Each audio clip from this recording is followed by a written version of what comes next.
Jesus. The Phoenix edition of the Sunday papers. Get it now. Holy. Get it now. I'm running out.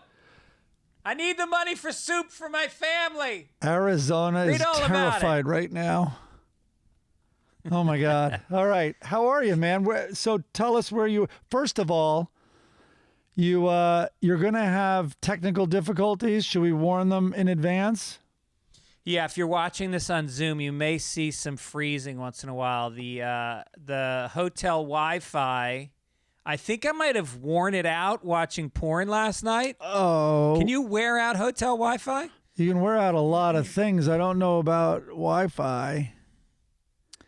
Wear out your marriage. Yeah, I'm in Tempe, where our friend Rabi went to college, and I'll tell you, these ASU girls are so dumb.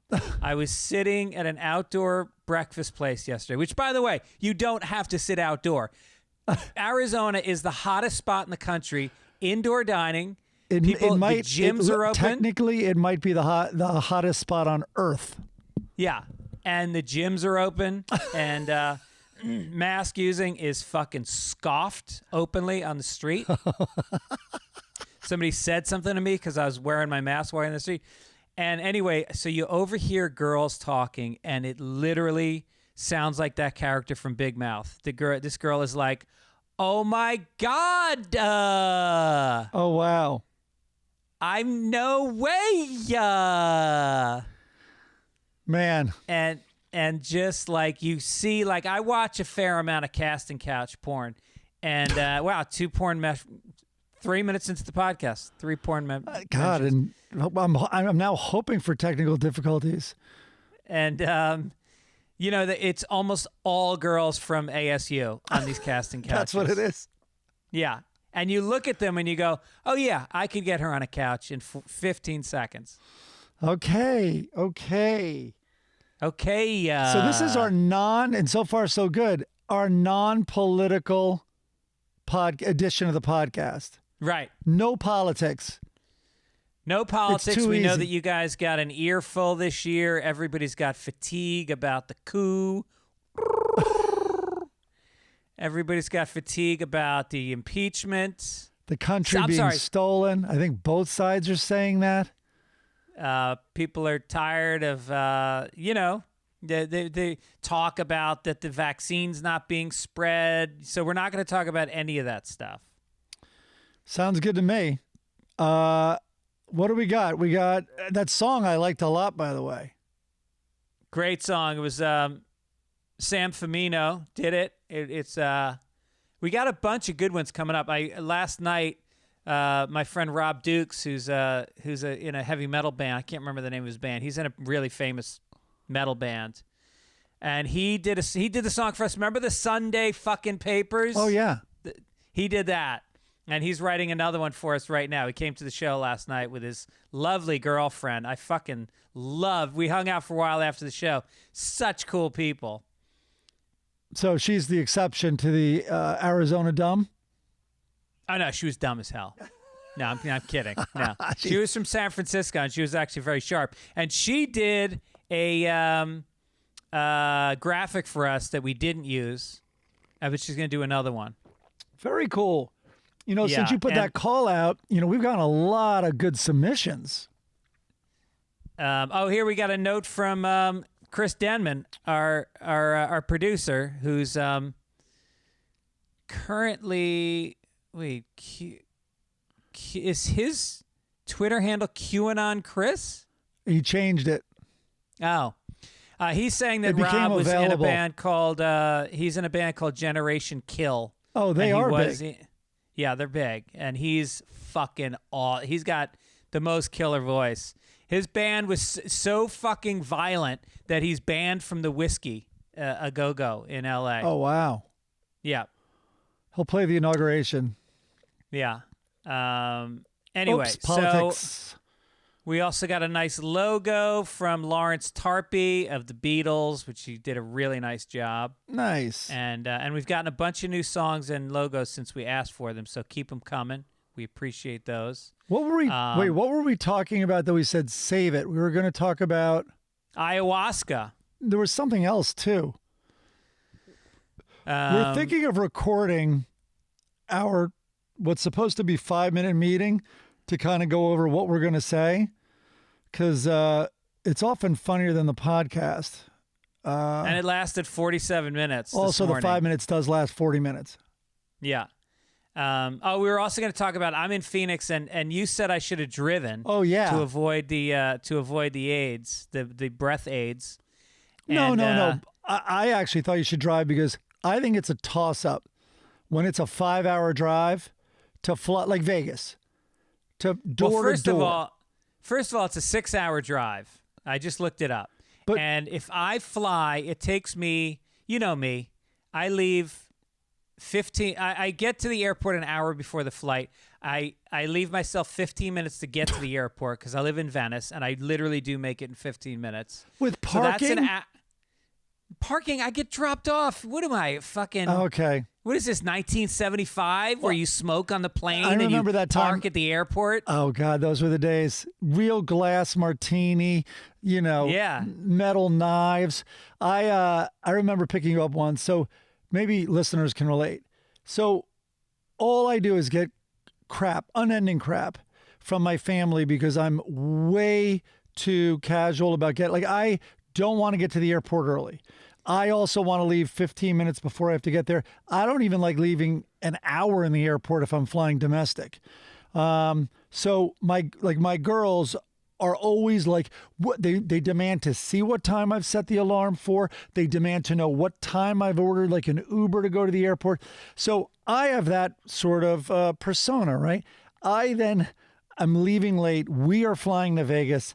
I go to pick you up and I text you and apologize because I'm really running late and I'm fairly convinced we're going to miss our flight. I pull up and Erin has to come out and she just goes, he's not ready yet. I'm like, what? And he's like, no, he always does this. And she's kind of like, don't worry. He somehow pulls it off. I'm like, we have to go. All of a sudden now what you've done is flipped me into the anal retentive buttoned up person, and I don't like that at all. So you then walk out with your bag like 5 minutes later.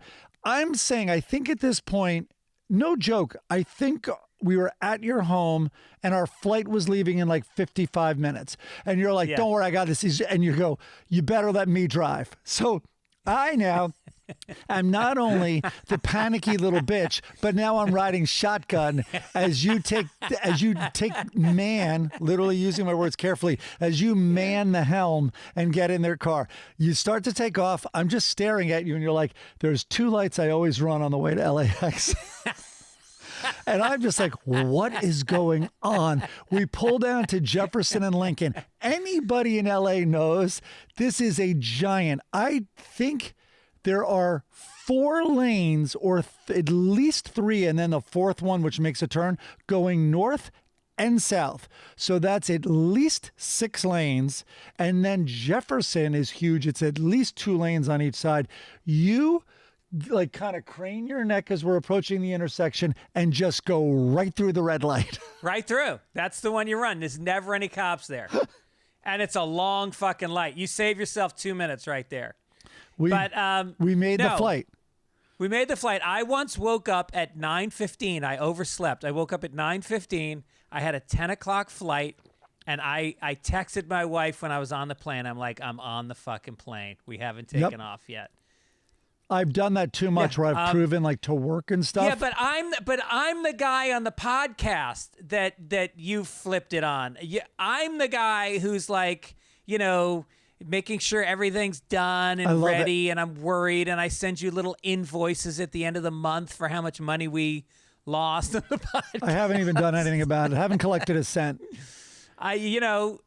I'm your bitch on the podcast. I love it. I was even anti-Google Docs. Like, you're right. I'm way more casual about it. You're a professional podcaster. I'm not. I know.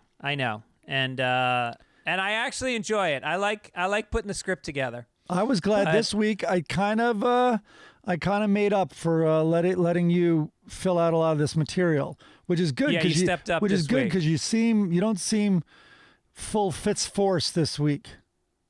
Is that good? No, I'm a little worried about you. Well, the ayahuasca, that's probably why you want to do that. We're going to do ayahuasca. I had Neil Brennan on Fitzdog Radio this past week, and he talked about this amazing experience he had with Ian Edwards and somebody else. And I feel like in my life right now, I need to take 3 giant steps back and look at the totality of my life, what has come before, what I've got ahead of me, what I have in my life now, and reacclimate. And I think that only through the use of drugs can I do this. I think you're being a little hard on yourself. I mean, think about where the sweet spot you're in now. You're in Phoenix masturbating in your room for 3 hours, wondering if it's wearing out the hotel Wi-Fi. I mean, it's called winning. Yeah, I am winning. Tiger's blood. Yeah. So are you in for the ayahuasca? I don't know. I probably should do it for the very reasons. It's kind of like they say when you're tripping and there's something scary going on, like maybe you imagine a door. Let's say you're really tripping. Everyone is like, go towards what you're afraid of. So yeah. I'm a little afraid of doing it, I think, because, there's a lot going midlife, man. There's a lot going on in midlife. Yeah. You have to decide. Let's break life, I guess, down into 2 acts. You got to decide what your second act is going to be, arguably your third act and final.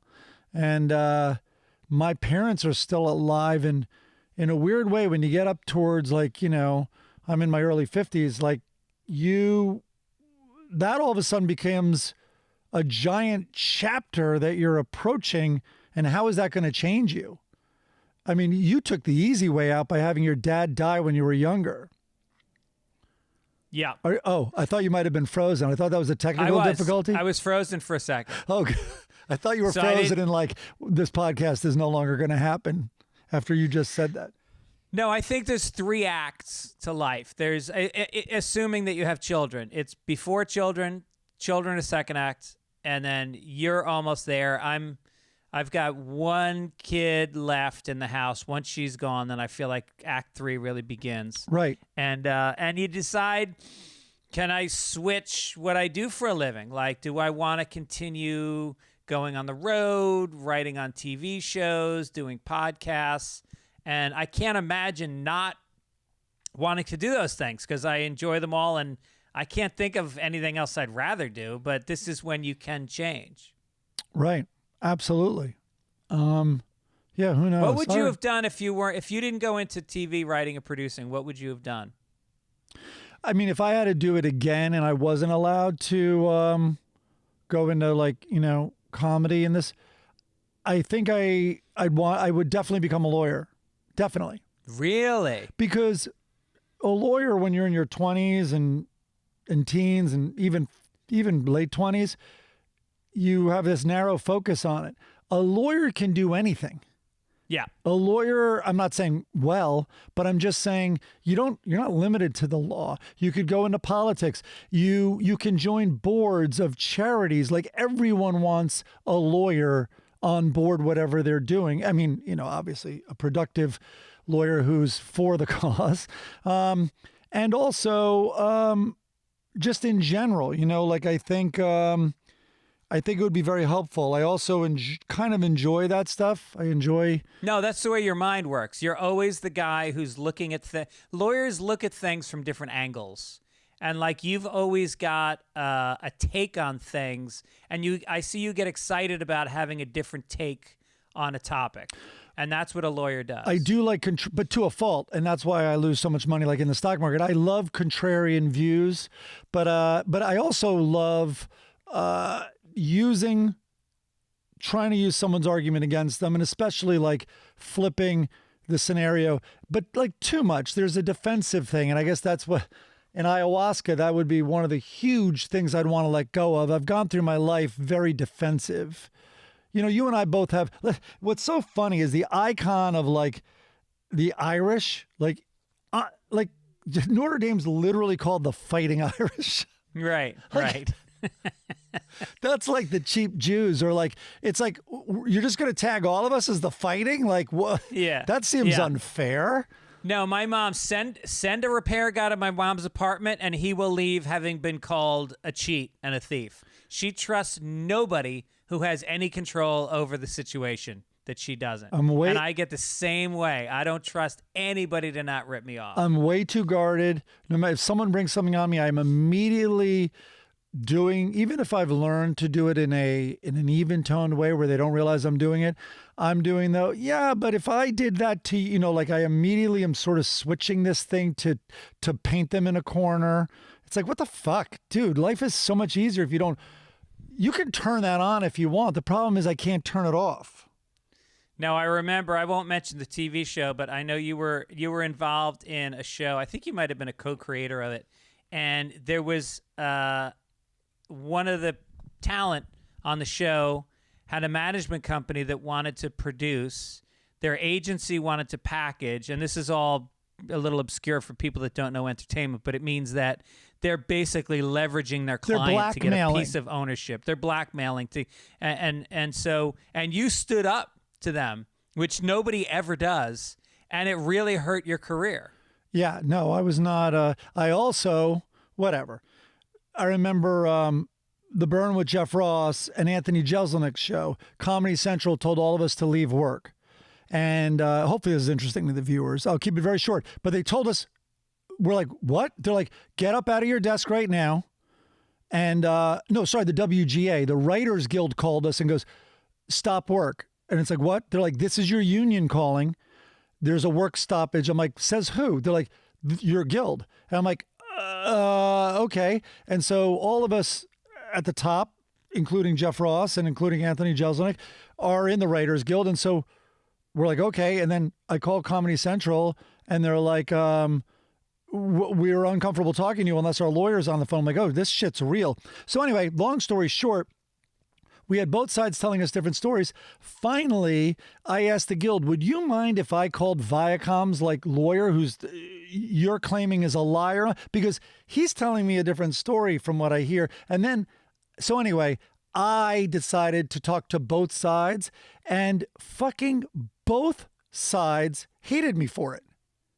Yeah, right. The only one, Jeff Ross and Jeselnik, were and by the way, it got resolved, and I hate to toot my own horn, but in some way, I demanded these meetings. We had a giant meeting at the WGA, and then which Comedy Central fucking basically blacklisted me for. And then anyway, it got the shows back on. And actually, the Writers Guild caved. I've gone on too long about this, but Jeselnik and Jeff Ross were the most appreciative, and of course, all the businessmen in the equation and my agents were incensed. And it's like, you can't fucking win. No. Anyway, but that's what the Irish have always done, and I think it comes from centuries of being occupied and oppressed by the British, and also being controlled by the Catholic Church, which was fucking molesting us while telling us we were bad people. There's a lot of distrust that comes from where we our origins. Yeah. No. Anyway, all right. So let's get into a quick correction. Just one. Christian Gallo says that tape looping, because we talked about the Bee Gees and their producer had done some spooling of some tapes to do multi-track recording. And he says tape looping, multi-tracking, and overdubbing was invented by Les Paul. He started playing around with this in 1943, released the technique in 1948, had a hit with his wife Mary Ford in 1951 with How High the Moon. This utilized looping and multi-track overdubbing. Yes, that's what I had heard, frozen. and obviously that was about it utilized 40 looping and years multi-track overdubbing. You froze there for a second. Oh. So, Chris, holy crap, let it go, dude. So we were corrected last week, and we kind of stuck to our guns a little, saying, we said it was the first popular song, meaning like pop. And it was the drum loop that the Bee Gees, in their documentary, go see it. Anyway, Chris, with all due respect, actually there's none, I would put How High the Moon up against Jive Talking or whatever the fuck the Bee Gees song was. Are you kidding me? And also, I haven't gone and listened to How High the Moon. I doubt it's the drum loop, which spawned a bazillion drone loops after that, including ones if I went and turned on the radio randomly now, I'd probably hear one. So I think I think you're sticking to your guns on this. I can't believe that a guy who I'm sure you were similar to me in high school who fucking hated disco, the whole culture, everything it stood for, that you'd be taking the sides of that over the guy Les Paul who created fucking amplified guitar music and the wah-wah pedal and like every distortion, every, listen to yourself for a second, I did not Mike. sleep in a bedroom that did not have a giant Les Paul guitar being held by Jimmy Page in my room for all of my teenage years. Yeah. So, and I love Les Paul. In fact, I didn't research any of this, but I know he holds multiple patents. Maybe this is one of the things he holds a patent on. I love all that, but I mean, really, you're, splitting, I don't know, it's not even splitting hairs. No, you're splitting tapes. Oh, I like that. Listen, here's what's going to cheer you up, Mike. Okay. A boner. What? You need a boner, and here's how you're going to get it, people. You're going to get yourself a little bub, a little sildenafil and tadalafil. These are the two boner drugs. You could say it that way. Doesn't that just get you hard thinking about those words? I have a hard on for fucking Chris letting this shit go with Les Paul. How high the moon? Meanwhile, BlueChew.com can get you chewable versions of these because some people don't like pills. And there's something sexy about looking a girl in the eye while you're chewing. And she's like, what are you chewing? And you're like, don't worry about it. That's what you do? Yeah. Outside the 7-Eleven? Leaning against the wall as she's going in?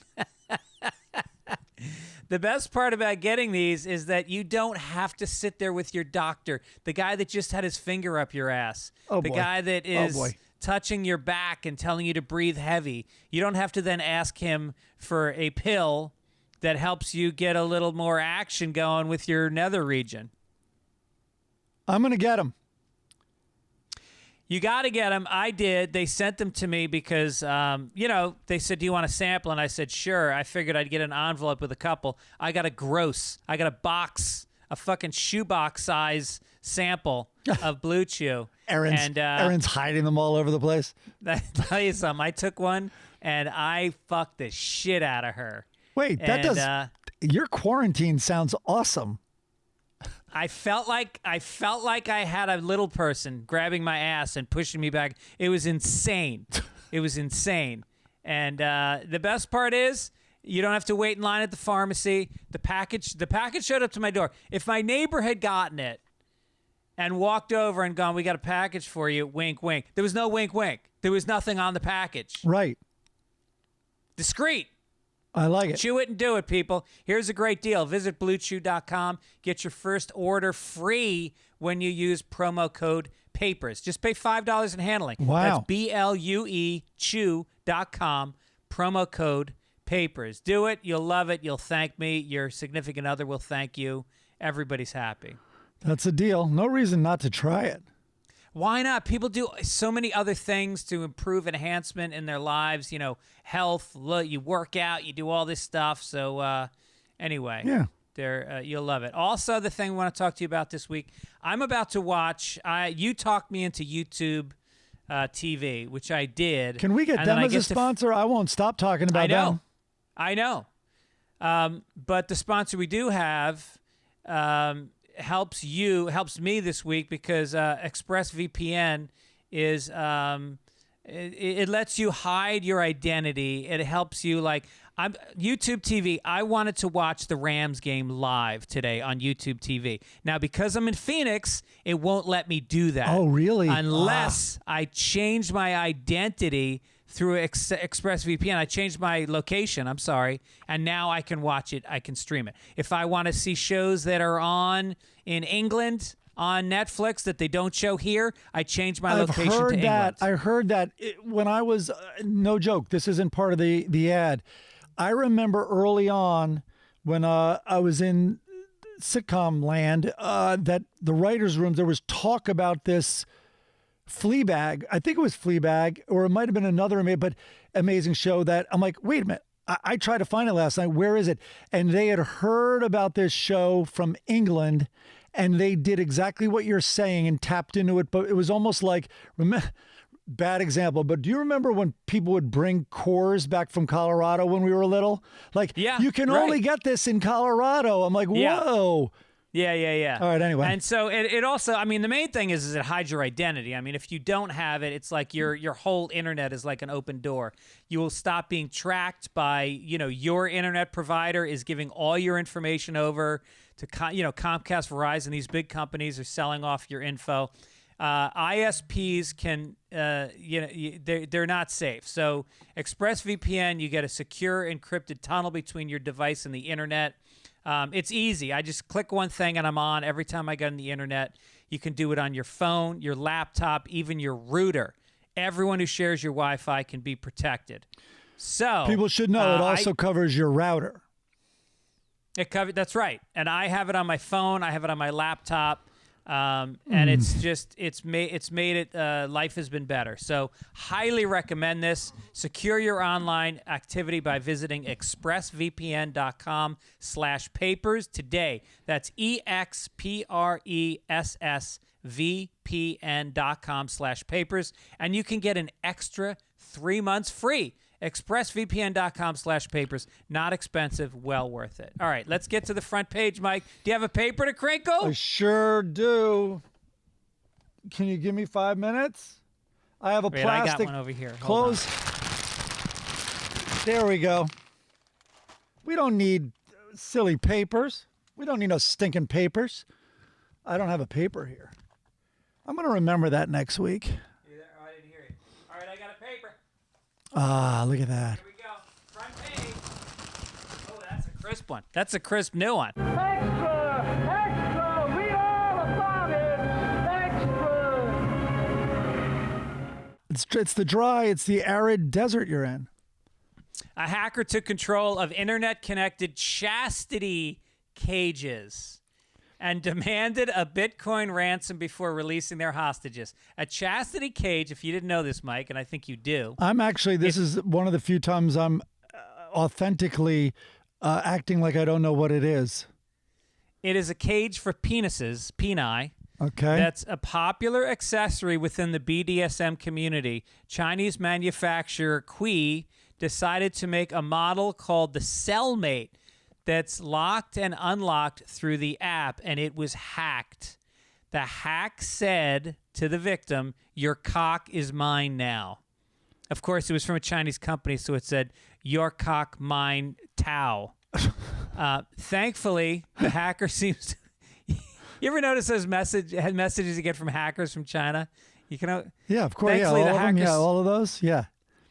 The hacker seems to have chosen the wrong time to strike. Victims of the cyber attack who spoke to Motherboard said they weren't actually wearing their cellmate cages, so I guess it was before 5 o'clock, when the hacker locked them and demanded the $750 crypto ransom.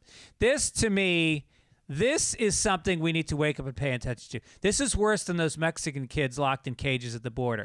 This is my penis we're talking about. Would you trust a chastity thing that you could only lock like with your phone? Yeah, I know.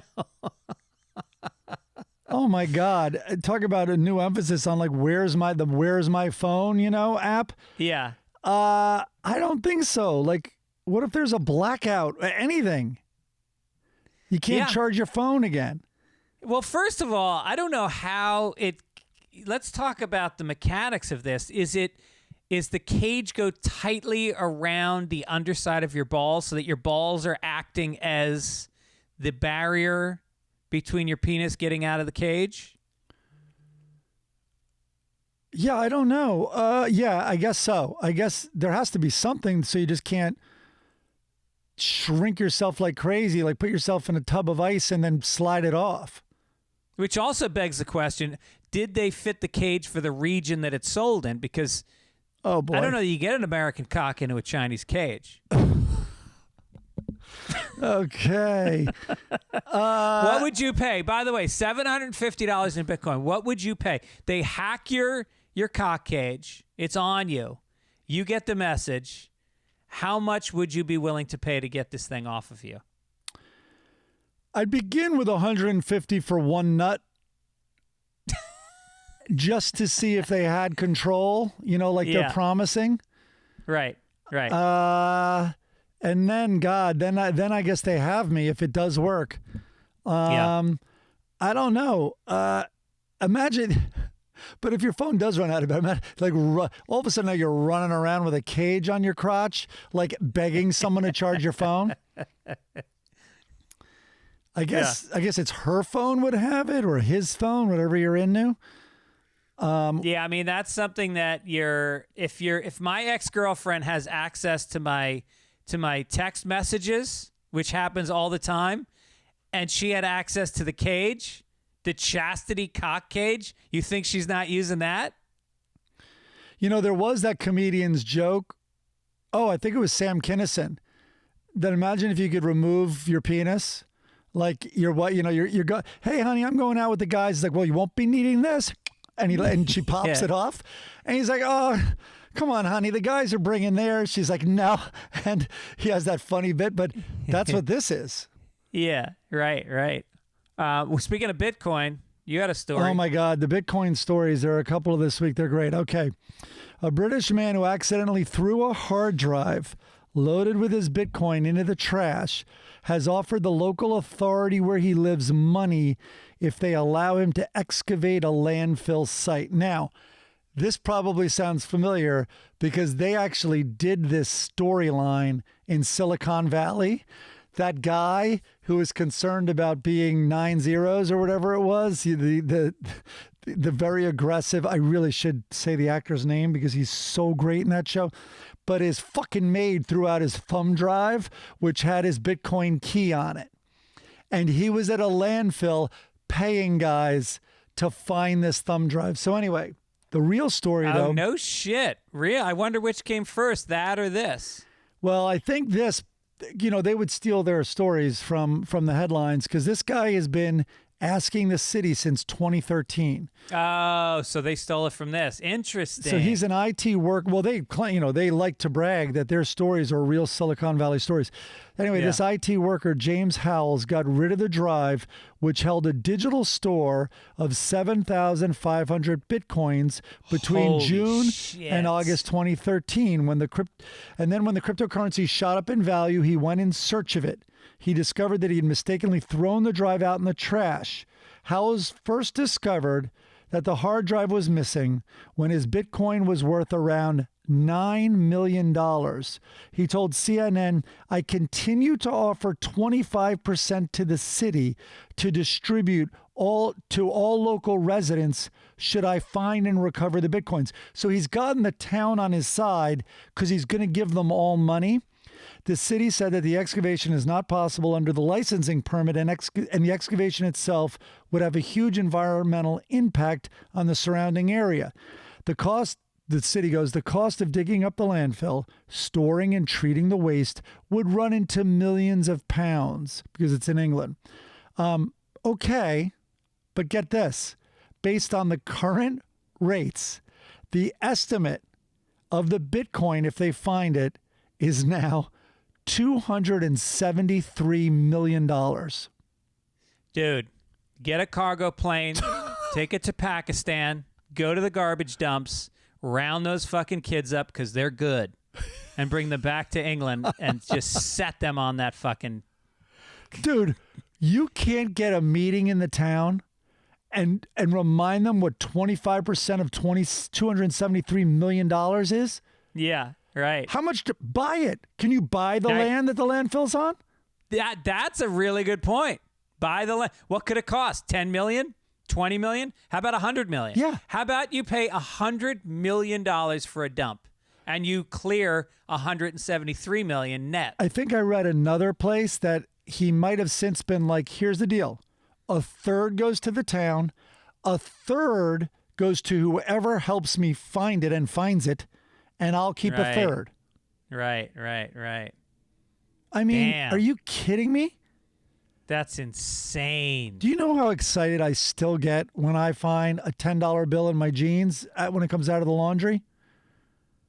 Honestly. Oh, found money is just the greatest. When I was a kid, I don't know what was with me. I was such a hoarder.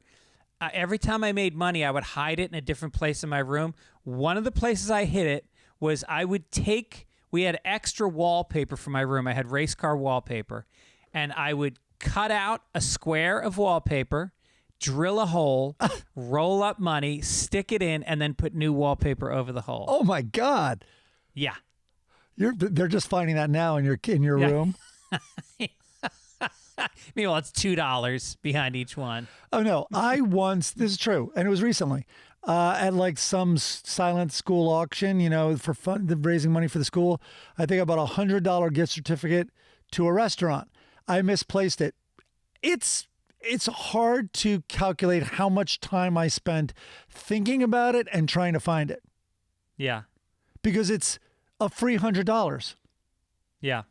And of course, I don't value my time on what it's worth, which is not much this last year, but still on most years, it's worth a lot more than $100 for 2 weeks.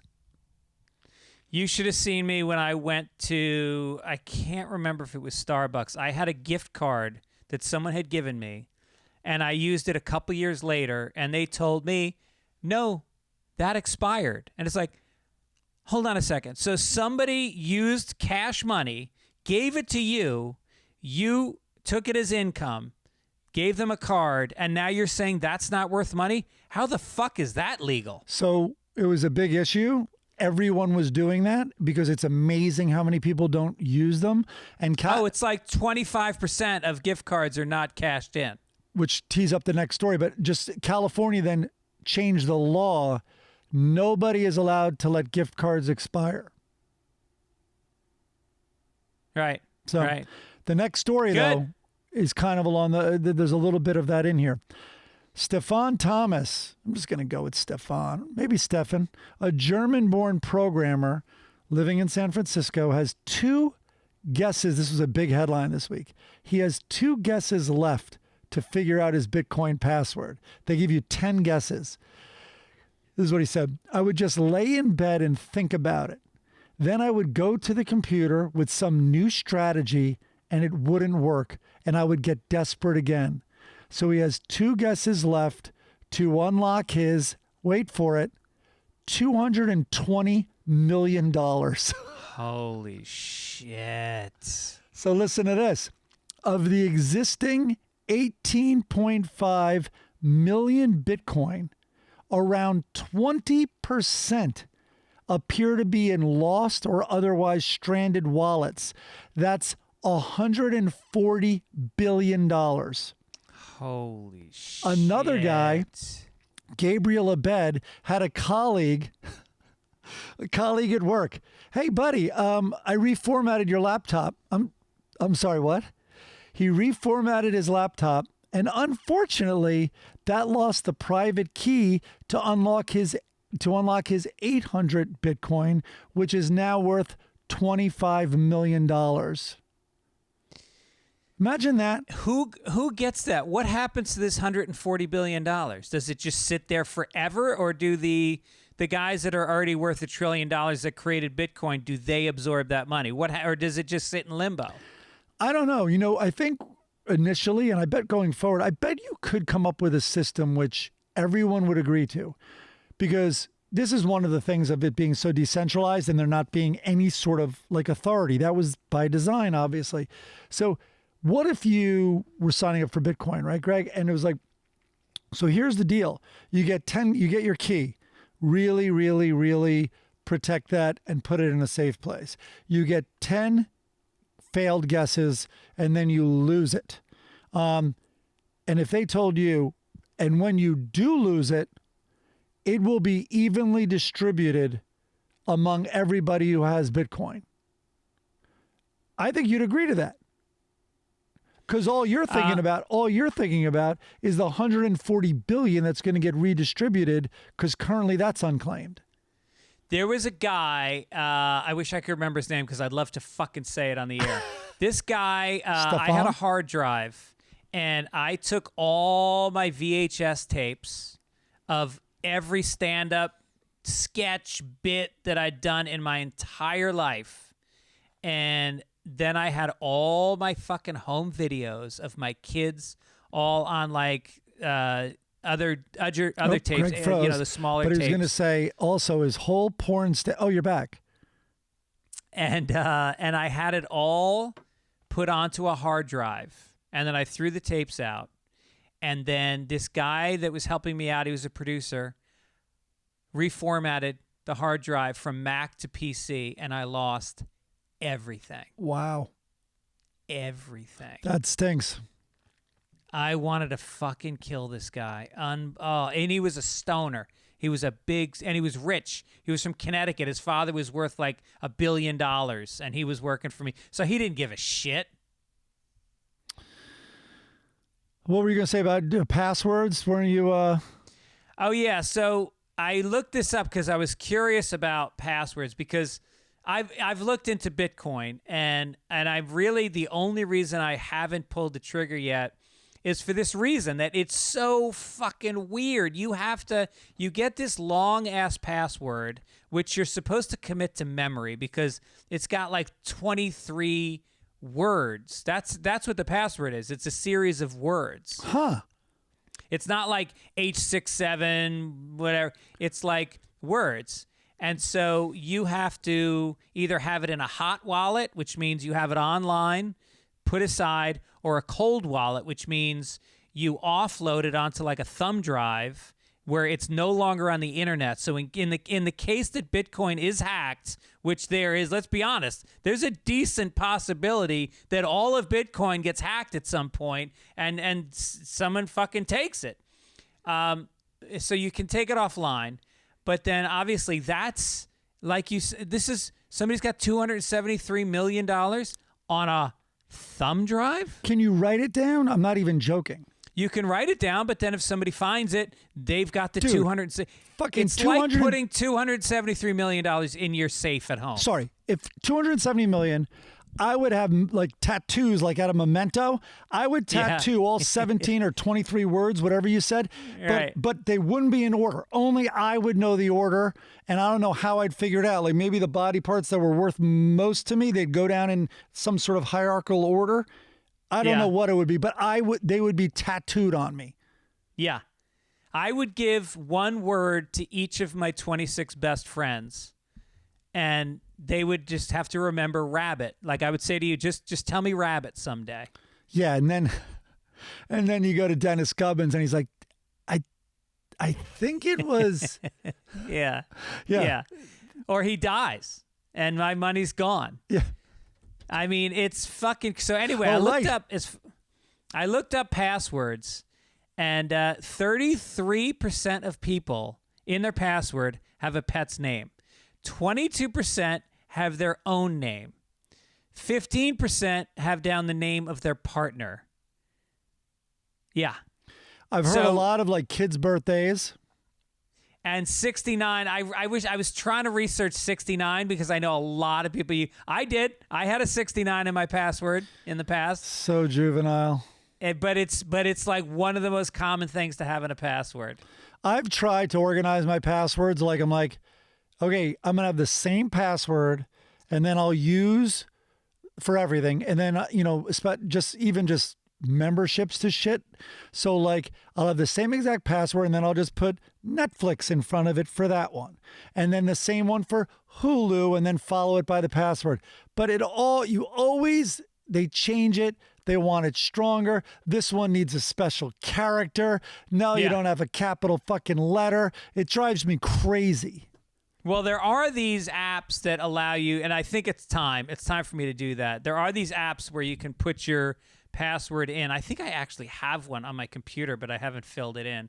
But then again, it's like, so you forget the password to that, then what?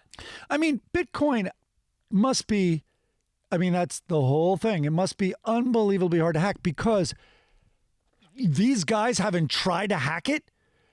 How much does a hacker need? How about this? Just to get you started, just for coming to this coffee shop, here's a promissory note for $10 million. That's just for having this meeting. Right. And now if you can hack into there, how does $120 million sound? Yeah. To get my $270 million. Right. I mean, it's ridiculous. All right, so talk to me. You bought And people, just to give people a backstory on Mike Gibbons, who the stock market has had a meteoric rise for the last 10 years. For 10 years, Mike Gibbons, and we talked about him being contrarian and being Irish, has sold the stock market short for 10 fucking years. I got out of most short positions, and then I did buy a lot of, I did that in a fit of frustration because I was losing money in 13, 14. I just can't believe the market's gone up these last 10 years. Anyway, it's a very big dead cat bounce. I will give this dead cat, man, this dead cat has legs. So I did like that Warren Buffett thing. So I was like, fuck it, I'm just going to buy things I use. So I did buy Apple, Amazon, and some others. Oh, I bought Apple, Amazon, and Netflix. How long ago? Like 5 years ago. So that's been going nice. That's been going well. But but not with a lot of it. So anyway. Yeah. But I am the opposite of the Midas touch. So, and Greg knows this, I will tell him when I'm going to short. So last Wednesday, we're not going to be political, but when, let's just say the Capitol experienced an interruption, as I was watching that live, I shorted up. And of course, just very logically, the stock market loved it. They loved what was going on in Washington. Loved it. It went up. And then on Friday, I'm like, at some point, the market's going to realize that this is at the very least instability and that the world is looking at us like Venezuela. Regardless of what political side you're on, it is unstable. And so I just watched this run go up, crazy run for the last half a year of Bitcoin. And I'm like, you know what? I'm just not going to avoid it anymore. So on Friday, I purchased Bitcoin, and I actually believe it was my trade that triggered the reverse. It was like, as you said, it was like catching it at the top of its bounce at the exact second. I think it dropped 30% the day after you bought it. So here's the challenge. Name, listeners, what stock do you want to turn around? Just tell me, and I will genuinely buy it. If you want to short something, tell me what to buy, and I will tell you the day I buy it, and you watch what happens. That's it. Let's create a stock portfolio from our listeners of stocks. Well, let's just say stocks that you think. So we want them to pick things they think are going to go down or that are going to go up. Or how about this? Why don't all of us choose a portfolio with 3 stocks? I'll choose 3 stocks. You see, I bet I'll go down more than you go up. Okay. Let's do that. Next week, we're going to come to the show. Each of us are going to pick 3 stocks. We'll log their stock prices, and we'll track them and see who does better. I'll tell you right now, I'm going to buy oil. And I'm trying. That's the thing. I'm not going to choose some duds. I'm not going to choose like Snapchat or something like that, which has gone up a lot, which is due to go down. I'm going to choose things I've heard because I'm trying. When I do this, I'm trying desperately, and I'm positive I'm right. I've heard from everyone oil, which has been really going up. Oil is going to go up. So I already tell you, one of them is going to be an ETF on oil. I don't know what the others are going to be. Well, the question is whether to buy Tesla because it's so far up, but people are saying that's just the beginning. Do you buy Bitcoin? It's so far up, but that's just the beginning, people are saying. Who knows? Right. So I'm going to do oil. I'm probably going to do an energy or what they call an infrastructure ETF. All right, we're boring the fuck out of people that don't have stock money. Meanwhile, half our listeners don't have 2 nickels to rub together. They're like, oh, good for these 2 fucking middle-aged white guys with all their stock money. It's not much. We're not saying how much. We're just saying that we do invest it. Come on. This is like talking about betting on. It is. It's full-out gambling. It's just like talking about betting on Tampa Bay. Well, especially Bitcoin. Bitcoin's not. The original idea of Bitcoin was that it was going to be a currency that people used.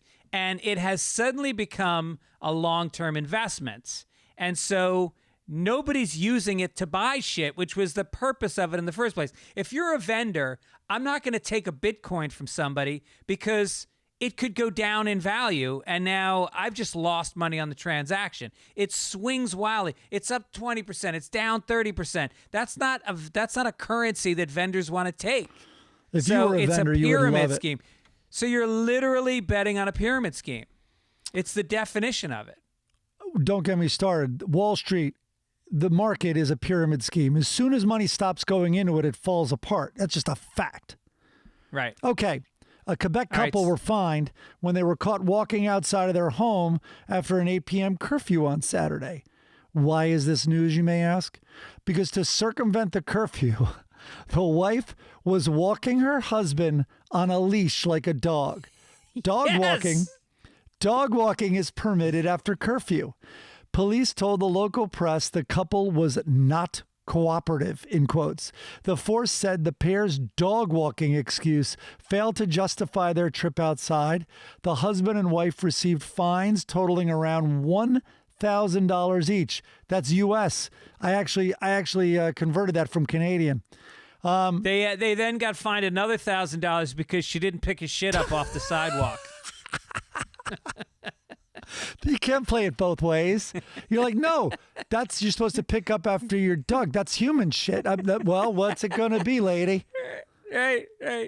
They saw the cop, and he immediately started fucking her doggy style just to throw them off the scent. They also got sued because he attacked a smaller dog and tore it apart. They had to pry it out of his mouth. He rolls over on his back. What is the doggy like? Does he like the chest rub? She also, listen, that was Saturday. Wednesday, huge bust. She had a dog fighting ring, and all the husbands were in the ring. And they broke it up. Michael Vick's there. Oh, my God. It was crazy. Yeah. Your dog loses. You put him up for adoption. Sorry, honey. It's been a good 20 years. I'm thinking about getting a rescue husband. There's a great website with all these rescue husbands. Sad music playing by what's her name on the piano to Alanis Morissette. No, it's what's her name. Please adopt this sad husband. Let's do some international news. There you go.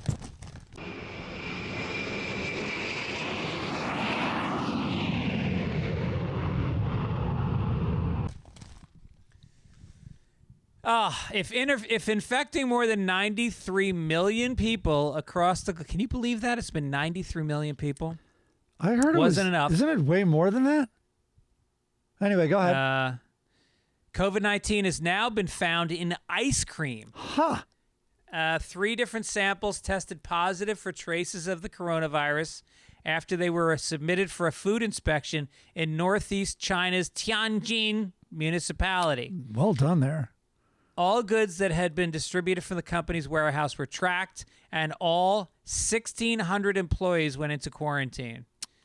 I personally, as far as eating ice cream right now, I'm avoiding the pecan pangolin and the butterscotch bat.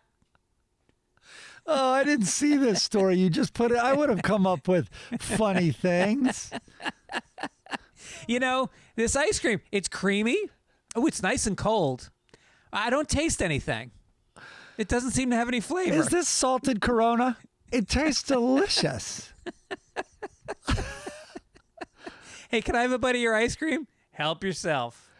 What kind of ice cream you guys want? We have Italian. We have Chinese. No, I'm gonna go with. I'd love the Italian. I think I'm in the mood.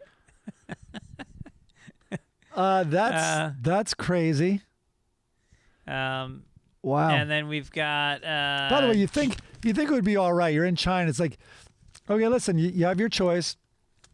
You can go work in the iPhone factory, which has the suicide nets all around it, which are getting pretty full. Or there's an ice cream factory. It's like, well, thank you very much. We'll take the ice cream factory. Okay, good luck. Yeah, there's a camp. Are you guys into camping? There's a camp for the Uyghurs. Yes. If you want to hang out with the Uyghurs for a little while. They have all kinds of activities. Education. They'll teach you some education about China. Or you can have some ice cream. Yeah. Also, the weird I don't know, camp, I it love sounds camp. rough, but they do have like a little ice cream social. So just to get to know everybody. Let's go to Britain. You got it. Great Britain. Tracy Kiss, the model turned fashion blogger, underwent a labioplasty in part to remove a cyst that doctors said was caused by friction in the area. Turns out she saved some of the parts removed during the surgery and turned them into a one-of-a-kind choker. Kiss decided to make the labia heirloom as a trophy for overcoming the pain the experience had caused her. The skin around Kiss's sex organ also turned gray from the surgical fluid, so she perked things up by covering the leftover labia in glitter. Can I see this? Oh, I don't know. I didn't look up the picture, but So wait a minute. I would imagine, I mean, depending on, I don't know I have this so many woman very questions. well, but, Huh? and I don't know how big the labia is, but it's like, wow, Tracy, matching earrings and bracelets and a purse? First of all, this Are story. those shoes from the same material? The story got sexy out of the gate with the cyst that was caused by friction. Yeah, So right. she's been busy. But then, Yeah. all right, do you think it says the skin around, first of all, Kiss's sex organ, all of it's great, but the skin around her sex organ also turned gray from the surgical fluid.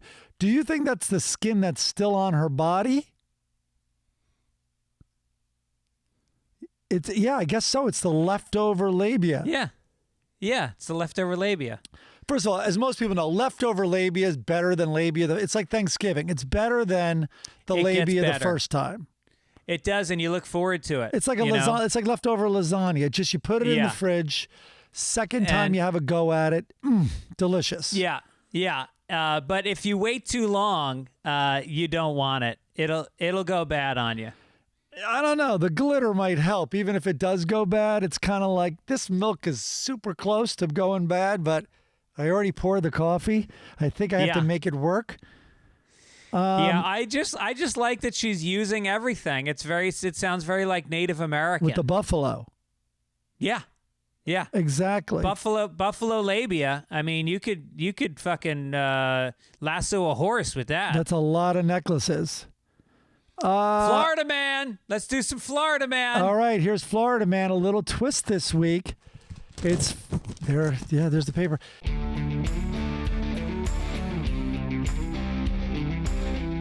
It's the Florida Man a tea. Oh, nice one, Mike. You should work for TMZ. I'm applying for Sex in the City, which is nothing but fucking puns. Wall to wall sex puns. Can't wait till it's back. That piece of shit. Anyway, near Tampa, a manatee was found with the word Trump scraped into the algae on its back. At first, they feared that it was scraped into its skin. Thank God it wasn't. Wildlife officials are looking for the person who harassed this endangered animal, and rewards have been offered by others, including Dave Bautista. He's the former WWE wrestler, and he's actually great in Guardians of the Galaxy. Did you ever see Guardians of the Galaxy? No, but now it's Guardians of the Manatees. Oh boy, there more Guardians of the wordplay. Galaxy is great. It's a great movie. I really liked it. Yeah. So he was a cast member of that. So he's furious. He's a Tampa resident, and a lot of Floridians, to their credit, are infuriated by this. But I've been thinking about the manatee. Listen, manatees are 1,000 pounds, and they are called sea cows, and still this manatee's embarrassed to be compared to Trump. They thought it was Trump. They thought Trump had written his name in his back. I think Trump should have to get a tattoo of a manatee on his back now. I like that. That's a good quid pro quo. Yeah.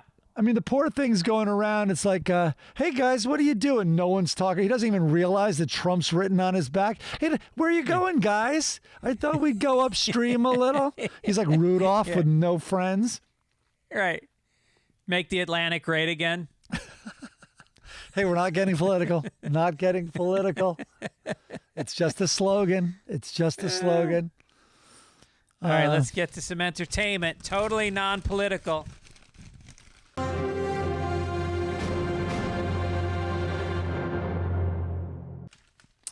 So you haven't watched Tell Me Who I Am?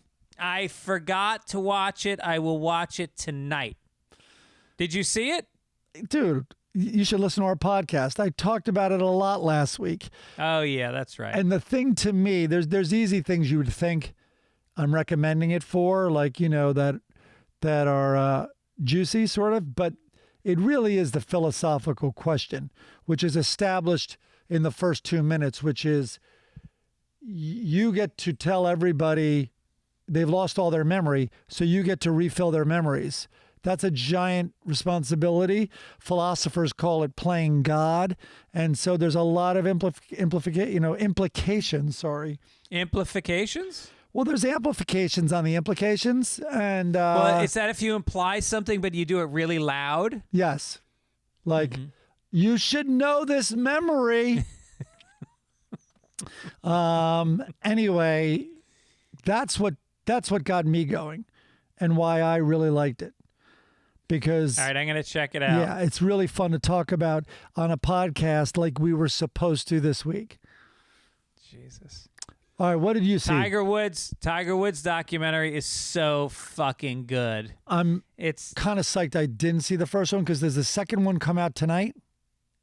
Yeah, the second one's tonight. There's 2 90-minute versions. And the first half, the best part is the first half focuses on Tiger as a little kid, how he started at 10 months old, how his father literally drilled golf into his head to the point where he had a girlfriend in high school that they forced him to break up with because they wanted him to golf more. His whole life was golf. Well, that worked. He then never had a desire to be with women again. But that's the point, is they lay the seeds for what's going to happen later. They don't get into his womanizing at all in the first half. They get into his dad's womanizing. Oh, really? He was a fucking he was a monster. He would take Tiger Woods to tournaments on the road, and then they would play golf. He'd take him back to the hotel room, and then the father would leave Tiger alone and go out and fuck women. Wait a minute. Tiger, okay, hold on. Isn't Tiger associated with this documentary? Is he allowing it? Oh, he's not. No. That's why it's so good. Because that was I shouldn't say that. There's no interviews with him in it. He hasn't created any new material for the documentary. I'm almost positive that it's unauthorized. Imagine if he did. He actually does his own reenactments as a little Tiger as his dad's going out of the hotel to fuck women. All right, bye, Dad. I guess I'll just watch the cartoons while you're gone. And I won't tell Mom. And his ex-girlfriend, they interviewed her, and she said he would call her sobbing hysterically when his father would do it because he was like 14 years old, and he loved his mother. He thought his parents were in love and tight, and it was devastating for him. So anyway, I don't want to give a spoiler. Let's just say the way the first half ends, literally, it's like a fucking anchor drops in your living room while you're watching it. Wow. It's a good cliffhanger. That's how you have to do it. The other thing I watched, because I'm under quarantine, because I was in Indianapolis last weekend, so I came home and I'm in the back, I'm in the bonus room, sitting on the couch, eating edibles and watching TV for upwards of 12 hours a day. Where's the documentary about that? That's going to drop like an anchor in your room too, or a weight or whatever it is. There's a movie called The Report that's about the Guantanamo Bay torture that went on, and it's all factual, and it's just insane how the CIA, and there's this really book called A Legacy. I think it's called A Legacy of Secrecy, about the CIA. Wait, I'm going to say it wrong, and I'm going to get corrected. It's okay. Anyway, the Les CIA. Paul, I think Les Paul did it. Just go ahead. The CIA has basically been a handful of renegade cowboy type figures that just go to the head of the government and go, "Yeah, we're gonna hire local Cubans to put poison in Castro's cigars. We're gonna give them $10 million. I met the guy in Miami at a 7-Eleven, so it should be fine." And this whole thing about how they tortured the guys that were in charge of the torture in Guantanamo Bay were 2 psychiatrists that had no experience in interrogation. They had no experience in torture, and they just showed up with these ideas, including not letting people sleep for like 2 weeks straight, right, which is lethal. Waterboarding, which they just figured out how to do on their own. Shocking, like insane the stuff that they came up cranking with. Metallica. Yeah, they were cranking Metallica. Yeah, and then they that would get me. I'll tell you anything you want to know. You don't even have to crank it. In fact, just if I just see you queuing up Metallica, I'll tell you whatever you want to know. They're morons. It's like, for me, that's Jason Isbell. Put on some Jason Isbell. You're wrong about Isbell, man. I like him. I'll give you my Bitcoin chain key on the spot. You're crazy. I am so tired of people emailing me at the website and saying, no, you're not getting Jason Isbell. Listen to this song. And then I do. I listen to the song because I can't believe so many people I respect like Jason Isbell. I fucking hate it. It's boring country. He's smart. He's charming. I follow his Instagram. All of a sudden, he'll just take by the way, his Les Paul. He'll take it up, and it's the one Dwayne Allman used, and he will just play slide, and it's wildly impressive. Not going to try it again. Okie doke. But my point is, like, these guys, it turns out most of the guys they were interrogating had been accused by other people that were trying to get out of charges. And it was like the guy who was the chauffeur for somebody, and he didn't know shit, and they tortured him for 2 fucking years. And then they release him, and he goes back to the Middle East, where he basically becomes like a recruiter. Because I'm sure he's not motivated after going through that experience. Right. Or anybody that he talks to doesn't suddenly get motivated. And they got zero information, and the government covered it up, and Cheney and those guys started trying to say, well, we got this information which stopped this attack. Every piece of information that they claim they got from someone they tortured, it was proven to be gotten from another source in another place. They got over T. Zero from the interrogations in Guantanamo Bay. Not to hit on it, but I guess I really get upset. They could, if they showed me Sex in the City for a day, I would give them all the codes. Yes. By the way, I told you that Sex in the City story that my wife at the time, and I think a lot of guys can relate to this, like that was appointment viewing for women. And I couldn't stand the writing on that. I'm not denying it was a good looking show and all that stuff in terms of production. Anyway, I remember one week I'm like, I am just going to keep count. And I started to just do the 1, 2, 3, 4 like scratch marks and then a crosshatch every time it got to 5. I'm just going to keep count of the puns. And eventually she just kicked me out of the room. And it was the last time I was ever allowed to be in the room. It was kind of like Grey's Anatomy. I was never allowed to be in the room when she watched it. Yeah. Hate it. It's coming back. That's the reason I keep hitting it. You heard about the reunion? Or the reboot? 10 episodes. Is it the same cast? Did they get the same cast back? They got everyone, but they didn't get the biggest slut among the sluts. Kristen, what's her name? What's her name? I'm not really well versed in the casting of Sex in the City. She was in Porky's. She was the hottie in Porky's that they who screamed. No one's going to remember that reference. But anyway, Kim Cattrall. Kim Cattrall. No, I can remember the Sex in the City movie that came out. And me and Mike Dugan, for Valentine's Day, agreed to take our wives because they wanted to see it so bad. And 17 minutes in, we were in the lobby for the rest of the film. We could not stay in the fucking theater. And we were not the only guys in the lobby. It's crazy. Yeah. All right. By the way, Night Stalker is supposed to be good. I'm going to be watching. So I'm going to watch Tiger Woods. I'm going to watch Night Stalker. All right. I'm going to watch Tell Me Who I Am tonight. and then we'll talk about it next week, and maybe I'll get to Night Stalker. Perfect movies. We sort of put out there that there are perfect movies, and we solicited your suggestion. By the way, when we keep talking about you guys writing in, it's fitzdogradio@gmail.com, or just go to fitzdog.com and you can email us from there. And when I say email us, I get the emails, I read them, I send them to Mike, and he does nothing, and I reply to every single one of them. I had to write you back this week to say, I actually read every one, but I forget to respond to you. Never responds, not once. I send him 50 a week. He doesn't respond to any of them. They're great, by the way. Keep around. I read every single one, and that's not a joke. All right, you guys said, Fred Mull said, Reese Witherspoon and Matthew Broderick in Election. I will absolutely corroborate that as a perfect movie. And our buddy Matt Malloy's in it. Matt Malloy plays the assistant principal. I have to see it again. I saw it in theaters and remember loving it. It is such well written. It's what's his name? Who's the director? Not Paul Thomas Anderson, but it's a great director. The guy from Sideways? Did he do it? Anyway, I don't remember.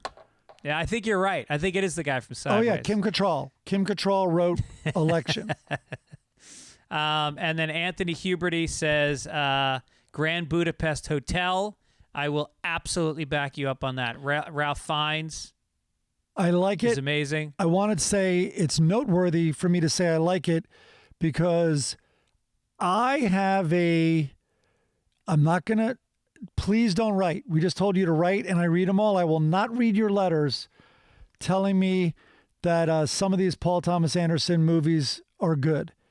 I've had fights with everyone in the writer's room except me loves, what's the one that took place at the boarding school? Rushmore. I even went back because I'm like, I clearly... Rushmore is a perfect movie. Rushmore is amazing. Does nothing for me.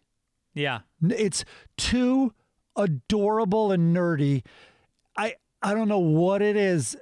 I don't know what it is. No, it's not. You got the two fucking Scottish boys that are bullies. And the moonlight. No, there's a I'm lot not of rough. denying. Bill Murray. Bill that, Murray's not cute. I guess it's that retards like you say. It's perfect when it's like maybe that's what I'm up against. Like, granted, it has good stuff in it. I love Bill Murray, but like the Moonrise Kingdom or whatever that piece of garbage was, it's just like it's just so caught up in its own preciousness.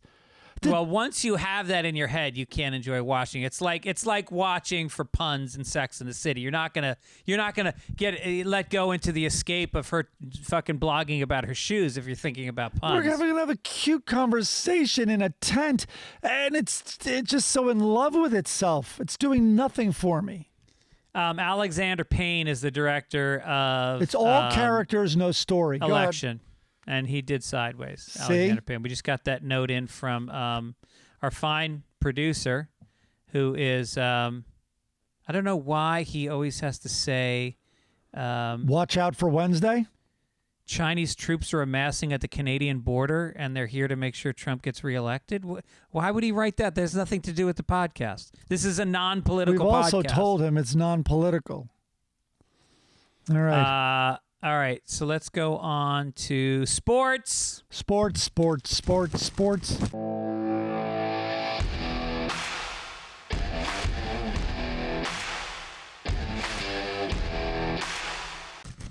As people know, there's a running bet on Sunday papers. It started at the beginning of football season, and I took the Tampa Bay Buccaneers to beat the spread in every game this season. This past week, they played Washington. I shorted them. They gave Washington 8.5 points.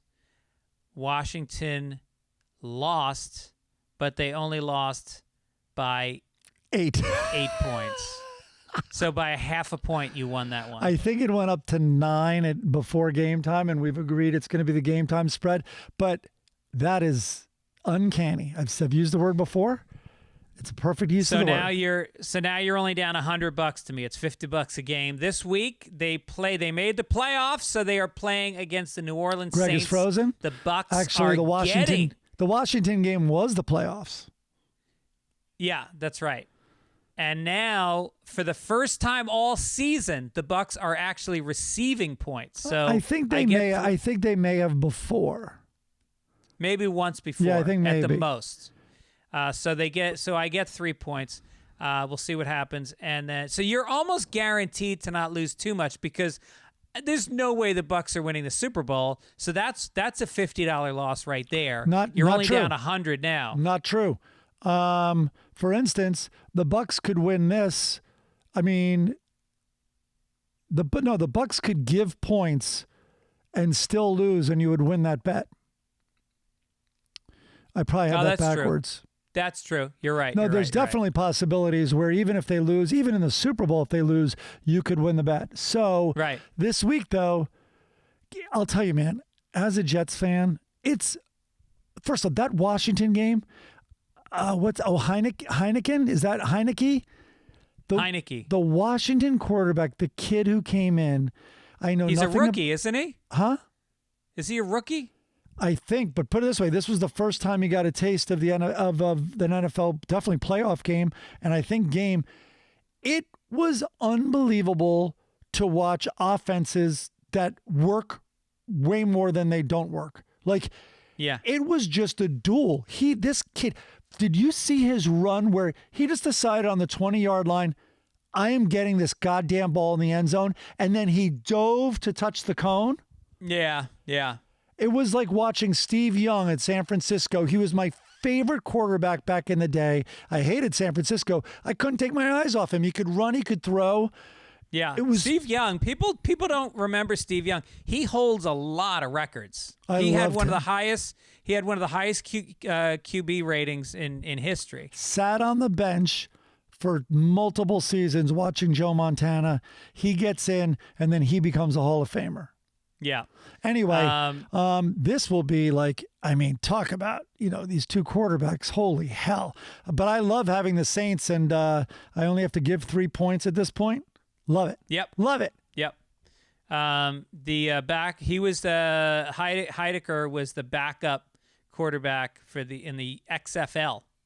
Wow. That's a couple of backups. That's at least 2 levels of backup. Big news in basketball. You're James frozen Harden again. is now I don't think we going need to to talk the about Brooklyn James Nets. Harden. No? People don't come here for sports. They come here for the misinformation. All right, then let's get to some science.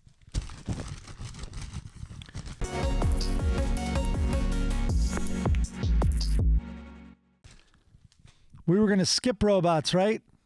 Yeah. We could tell people to go find them, the dancing robots. Yeah, there's a really cool video. Just Google dancing robots and what else? From robotics. Put in humanoid atlas. I also saw a video this week of, I don't know if it was real, but it was a robot that looked like a human, like in terms of the skeleton, and it had a gun, and it was doing target practice.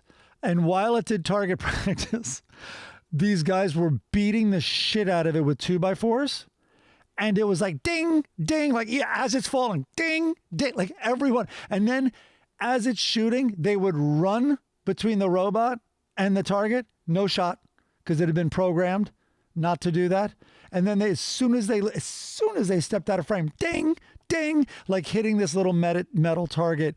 It was the most frightening. Of course, though. Like, well, what is it going to miss? AI doesn't miss. Did it stop for black robots that were running in front of it? They had not programmed that yet. But, yeah.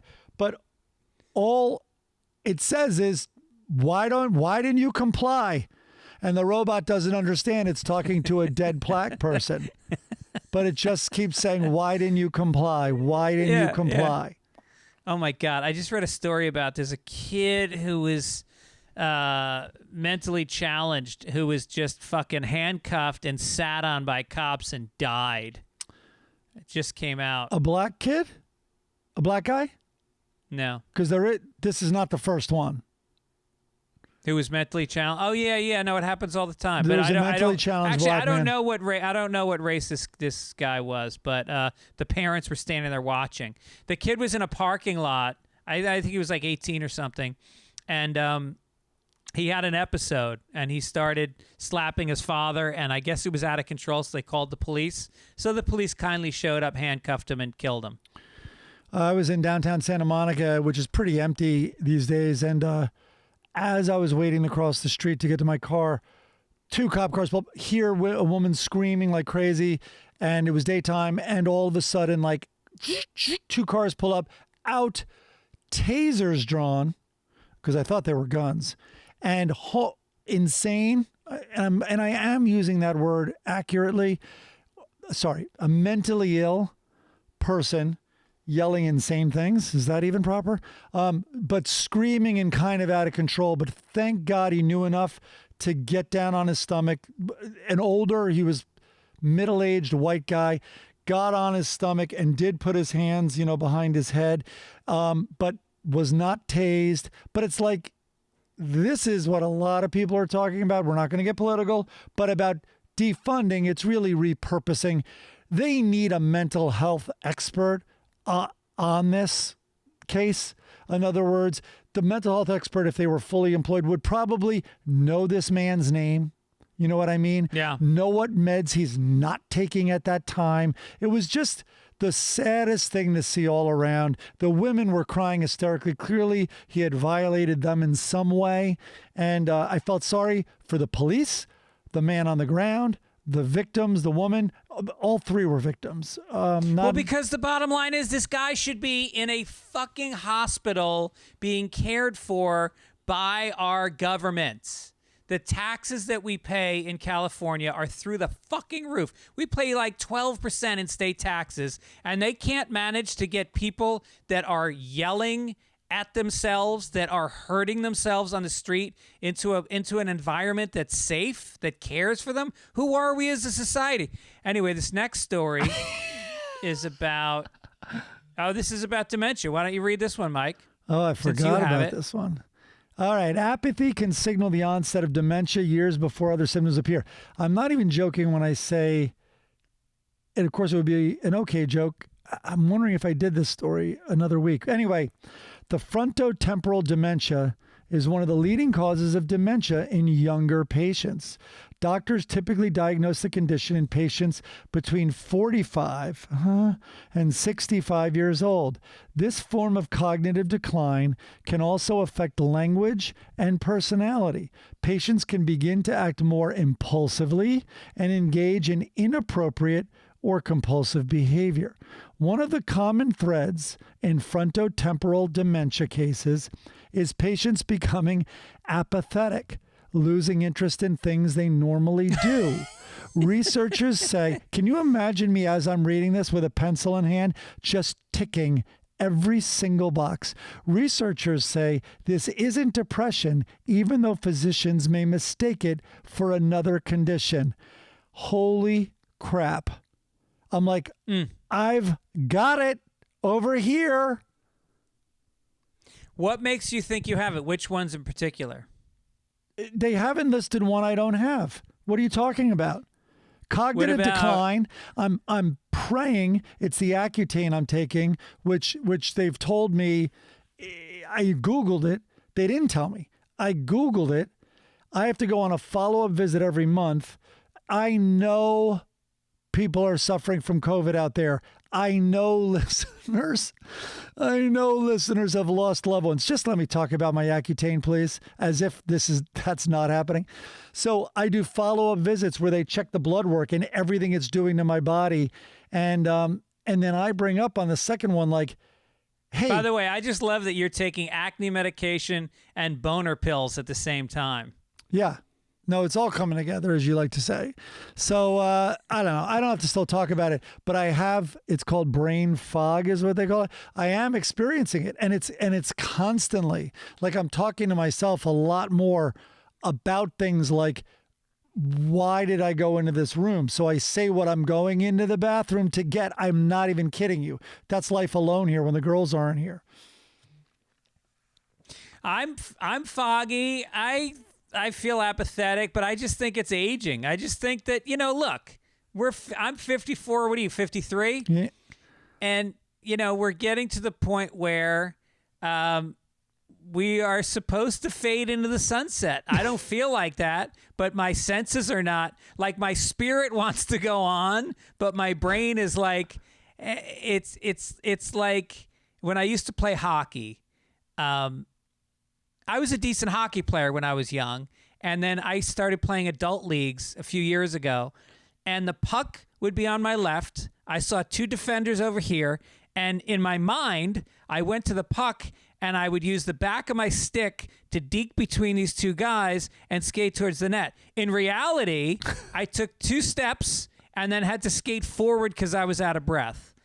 And the execution is lacking. I know this is an old joke, but this week I was watching something, and I'm on the couch, and I'm just leaning back, complete apathetic picture, and commercials came on, and then I realized what I was watching I had recorded, and I'm like, oh yeah, I don't have to watch these 3 minutes of commercials.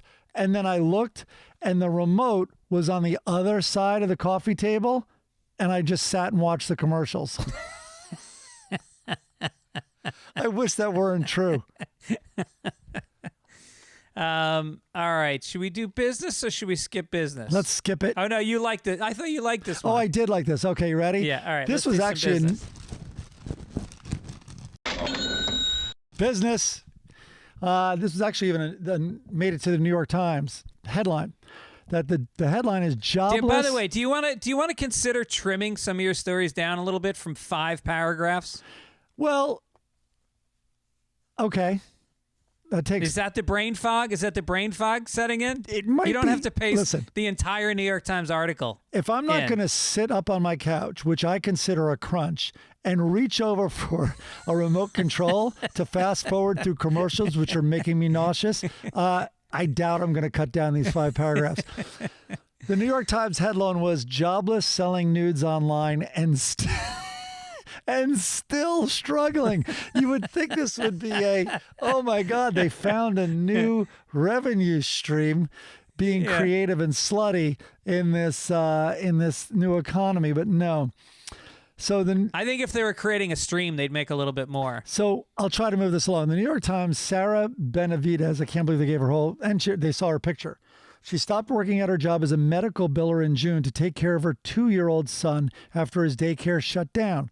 Needing a way to pay her bills, she created an account on OnlyFans, a social media platform where users sell original content to monthly subscribers. We should do that with this podcast. Put this on OnlyFans and start posting photos of herself nude or in lingerie. She has made $64,000 since July. Enough. I love that the 2-year-old is wandering around the apartment. He walks in the bedroom. Mommy, can I have a banana too? How come my banana's not electric? Anyway, she made enough in July to take care of her bills and help family and friends with rent and car payments. And she said, "It's more money than I have ever made in any job. I have more money than I know what to do with." Okay. Next story, next paragraph was about Lexi Eisenberger. She was hoping for a similar windfall when she started her OnlyFans account in November. She was a restaurant worker in Billings, Montana. She's 23. She was laid off 3 times during the pandemic and was so in need of cash by October. She had to drop out of dental hygiene school and she was donating plasma and doing odd jobs. Nothing added up.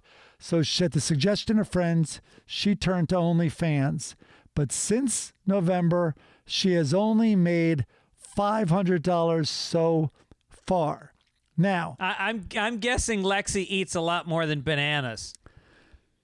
I don't know how to gently put this, but they have pictures of Lexi, and they also have pictures of Savannah. And my empirical research, I think I found out why Lexi's making less money. Now, yeah. That's all I'll say. I don't think I could say much more than that. But the next one was about Ellie Morocco of West Palm Beach, Florida. She was laid off from her job as an office manager in July. Her unemployment checks don't cover her $1,600 monthly rent and utility bills, not to mention the food costs. So she joined OnlyFans in November. But Miss Morocco, 36, has made just $250 on the platform so far. They had her picture also. So do they not understand what generates the income? Well, not only did she only make $250, she has effectively made herself unemployable because everybody in Florida, every boss in Florida is on whatever this fucking site is. OnlyFans. She's going to walk in and they're going to be like, oh, yeah, we've already seen your resume. Well, it's like OnlyFans should have a thing like, great, all good, we got your info, okay, upload your pictures, and it's like, just want to ask you once again, do you understand what our website is about? Yeah, right. And I know this sounds so cruel, and these are horribly, horribly awful times that it's come to this, but stay in your lane. Stay in your lane, ladies. Listen, we've created a podcast, but we don't think we're going to get Corolla money or God, name a much smaller podcast than Corolla or Rogan. My Favorite Murder. Oh, my God. We're not getting no My murder Favorite money. Murder. That's the major leagues. Are you kidding me? How about Pete Holmes? You made it weird.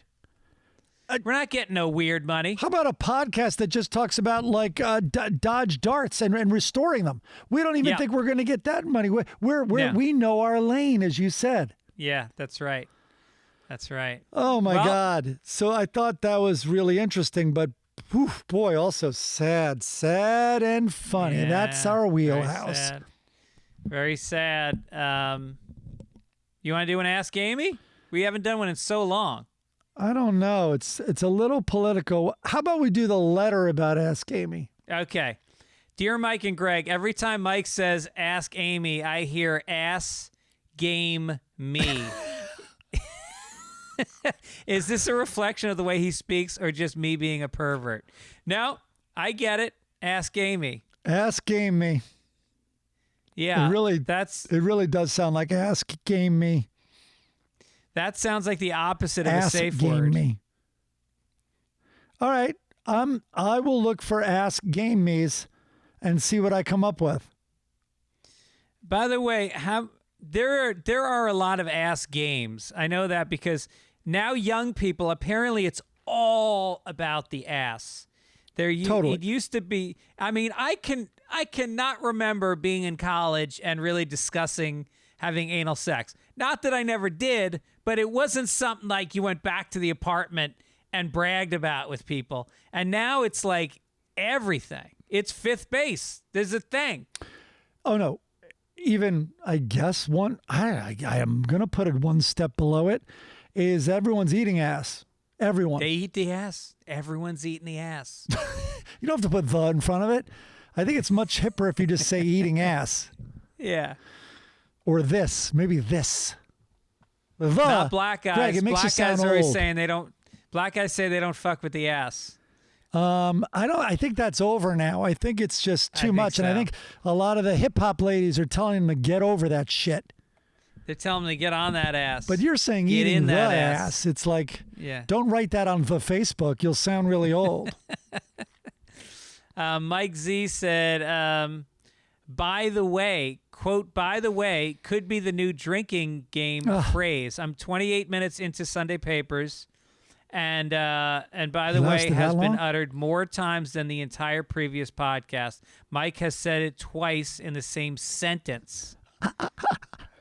But you come in third to Burnt Chrysler, who blurts out every sentence when he has a guest. Yeah. And the big winner is Jay Okerson, who not only repeats it multiple times in the same sentence when another person tries to speak, but elevates the volume of the phrase to drown out their attempts to speak. Wow, this guy's got a lot of fucking criticism for the podcast that he listens to. By Maybe, the way, Michael, you should Smith, listen to audiobooks. I hate when people do that, though, because There's one I definitely struggle with, which is literally. So I'm trying to go on a literally diet, and now I'm going to add by the way to my diet. That's the only reason, because I don't listen back to the podcast. I've never listened to my podcast, but when I do, who could listen to I this? notice myself saying a lot. I don't mind I don't know. I think it can be cut out and make it a much cleaner, more effective way of speaking. Have you ever drawn attention to your daughter, especially a Southern California daughter, who's about the word like? Yeah. Oh, boy. Yeah. Oh, my God. She used to say it twice in a sentence all the time. I've heard more than twice in my house with my girls. Yeah. Yeah. But if you bring it up, it's kind of like literally with me, it handcuffs me a little. Yeah. Then this one comes from Shaddy Wicks, who says, heard you and Mike talking about YouTube TV. I agree. It's awesome. You can have 5 people in your family all do it, so when your son goes back to college, he can watch it as well. All right, all for we've plugged it so much. I know, we really have. But I got it, and I fucking like it. If you go into your library, and if you put in NFL, it records every NFL game, and you have unlimited space in the cloud, so you can save them for weeks.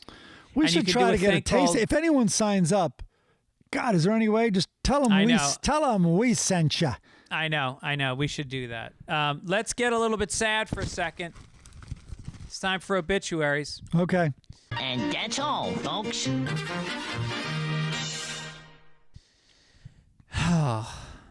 Some people they're like little gifts from God. They give us news items that are just such perfect little premises. The guy who created Sweet and Low, 89 years old. Huh. He jumped out his window this morning. At 89? At 89, you're fucking almost at the finish line. I can't go on. Pops, don't worry about it. Right. That's like getting divorced at 89. You fucking made it. Just ride it out. Listen, I don't want to make clearly Greg and I are well-versed in depression, so we're not making fun of that. And we also know what a really vicious sugar buzz is or an artificial sweetener buzz, so we don't want to make fun of this poor guy.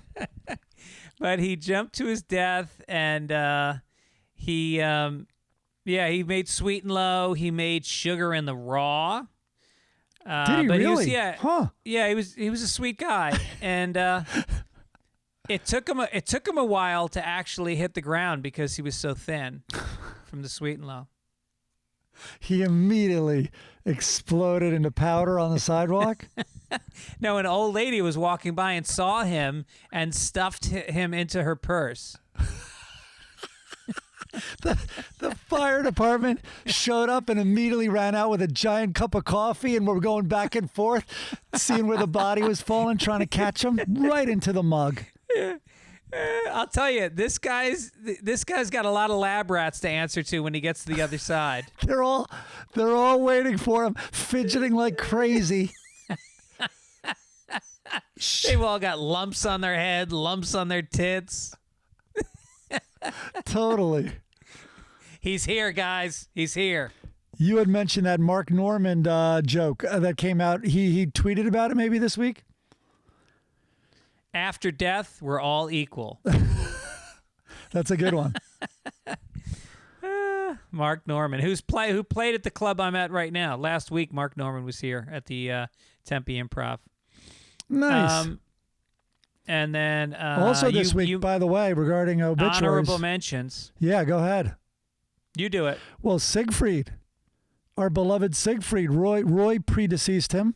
He had a little help. Wait, is this had a little help by a wild cat? Right. Big cat. And that's the thing is that's where you want to go because in 50 years, when you think back to Siegfried and Roy's going to be the one you talk about. That's the way you want to go out. Yeah. Siegfried faded. Well, Roy kind of did too. He held on a long time. And then sadly, our show always gets sad when we lose a Joanne. But Joanne Rogers, the wife of Mr. Rogers, died. And she actually got kind of famous these last few years because of that documentary. and she was a classical pianist, and she was very cool. She came across really cool in that documentary. What do you think Mr. Rogers was like in the sack? Do you think that she was fulfilled by him? I kind of don't want to go there. Well, also, the New York Dolls guitarist Sylvain. I'd rather think about Siegfried and Roy in the sack. Siegfried kind of looked like Joanne Rogers. Yes. I bet he could. Yes. I bet he could tinkle on the piano also. That's right. New York Dolls, yeah, the guitarist. Sylvain, is that how it's pronounced? But the New York Dolls don't get nearly enough credit as they should. Yeah, they created, would you say they created, what genre of music? Listen, fucking Chris or whatever his name is going to absolutely scorch me on this with corrections for 3 weeks. But I would say, okay, I'm going to phrase this the safest way possible. The New York Dolls had an immeasurable influence on punk and glam. And new wave. Yeah. Yeah. No, they were a very influential band. I mean, know before the Sex Pistols existed, the Sex Pistols were like, put it this way. I know that the New York Dolls fucked the thinking up in England and gave birth directly and indirectly to the Sex Pistols. And it's a chain, and even in bands before that, and the Ramones here, and of course the Clash, and then of course it's a ball that gets rolling, and of course it gets muddied, and which was first. But the New York Dolls are usually credited as one of the first by most critics. Yeah. Was David Johansen in the New York Dolls? Of course, he's the only surviving member now. Right. All right. It's time to cheer up after we do obituaries. And Betty White? Sorry. Betty White turned 99 this week. Not in the obituaries, but obituary adjacent, I would say. So you're teasing Betty White? Yes. Deep tease, hopefully. Years more. Go ahead. It's time for the funnies. Time to chuckle a little bit to end out the week. All right. Andy Capp is in the bar, and first frame is another bloke who's sitting there, and he blows a kiss to Flo, Andy's wife. Andy took Flo to the bar, but of course Andy is at one end of the bar, Flo's at the other. She's got on a house coat, a fucking kerchief. She looks like shit. But this guy's such a drunk, he walks over and goes, "Evening, darling." And then he goes, "Oh, what's the matter? You're chatting? Oh, oi." So Andy says he's got his arm around Flo, and he's giving her a kiss, and Andy goes, "Hey, that's my missus you're chatting up." And he walks over towards him like he's rolling up his sleeves, and then the guy looks at Andy, he goes, "Sorry, fella, can I buy you a drink and make it up?" Andy then puts his arm around the guy and says, "Of course, lad, we all make mistakes." And Flo looks at the camera like, this guy could give a fuck about me. Flo with the fourth wall break, looking right at us. Right at us. This is what I thought on frame 4 or whatever, 5. He's like, "Hey, mate, that's my message you're chatting up." And he walks over, rolling up his sleeve. Next frame, Andy punches out Flo and drinks with that guy.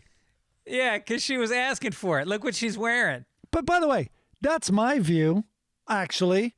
No, I mean, first of all, of course, she has to be enjoying it. But they always have that Texas thing, that fucking macho bullshit that, like, whether it's true or not, the big rumor is like, if you come home and catch another man in bed with your wife, you can legally shoot him. How about shooting your wife? Right. I'm not even lying. I am not even lying to you. I would first, this is what I would do. I would shoot my wife and then claim in retarded Texas, yes, I'm using that word, that I was aiming at the guy. Well, if he's on top of her, you can shoot them both with one bullet and say, "I thought an intruder was raping my wife." I like that. All right, I'm going to go with that. I'm all right. Listen, the good news is I'm not as angry about that as I am about Sex in the City. Go ahead. Speaking of rape, Hagar the Horrible. First frame, Hager and his boys have their swords drawn. They're outside of a castle. Hager says, on the count of 3, we bust in. And then his dopey sidekick says, no, wait. And you can hear ha, ha, ha coming from inside. And now Hager and his guys are now looking in the window, laughing, while the court jester is making the king laugh. and the sidekick says the court jester's monologue is hilarious. And I was just thinking about, this is so funny because that literally was a job. There was a court jester. The thing that we do in modern times, that's what we would have been doing in the 1400s. We would have on a silly hat, and we would be responsible for making the king and everybody else laugh. And the king would call for the jester when he was in the foulest of moods. He was a bad crowd every time. No, but that was the job. It was like, it was like smoking pot or whatever it is. Taking drugs. I get that fucking guy in here because I am rip shit. And then the idea, I guess, was if he didn't make the king laugh, he was killed in many cases. He was killed. Yes, that's right. Yeah. Oh my God. I know, and the guy, you got to think the guy that chooses to do that, because it's pretty lowbrow comedy. From what I've seen of court jesters on A&E's Evening at the Improv, they do a lot of hitting themselves, falling down. It's bad, self-deprecating physical humor. So to pick that job, you really have to be the black sheep of the family. Yeah, that is crazy. Getting back to the thing that I love how they're ready to violently break down a door when there's a giant open window right next to it. Right. I hope the jester pointed out that little nugget. Let's do a little family circus. Okay. So last week, you talk about me getting paranoid about my dementia and brain fog. I think it was an all-time low for me that I genuinely didn't understand, and not because it was their fault, the family circus. It was over your head. I've been reeling all week. Yeah, I'm sure. So now I'm hesitant to call this a piece of shit or not, but it looks like it's back to a piece of shit for me. It's a picture of the mom. She's in a room, and the pictures on the walls are all askew and crooked, and there's a lamp, and the lamp is the lampshade's all sort of bent, and the little kid, the little fucker's holding a Billy. His name is Billy. That little fucker's holding a basketball and looking up at the mom, and the mom's pointing at him. And the mom says to him, "You're not to dribble that indoors anymore." So here's my problem. Last week, I didn't get Family Circus. Nope. And it was on me. Yeah. This week, I don't get Family Circus, and I'm wondering if it's back on them.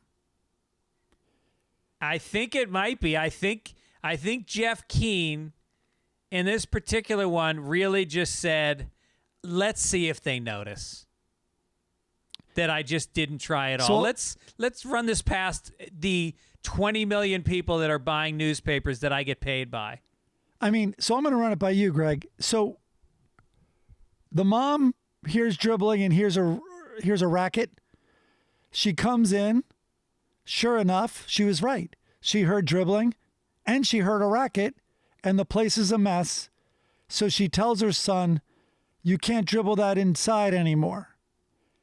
And I fucking go play golf if that's what I've written. Yeah. And I have 2, 3, 4 weekend homes. I mean, you really say, I'm not one of these guys that wants to deconstruct comedy. I hate people that try to, give you the nuts and bolts. I don't want to know how the sausage is made. And I make the sausage. Here's the good news. But we're not deconstructing comedy. No.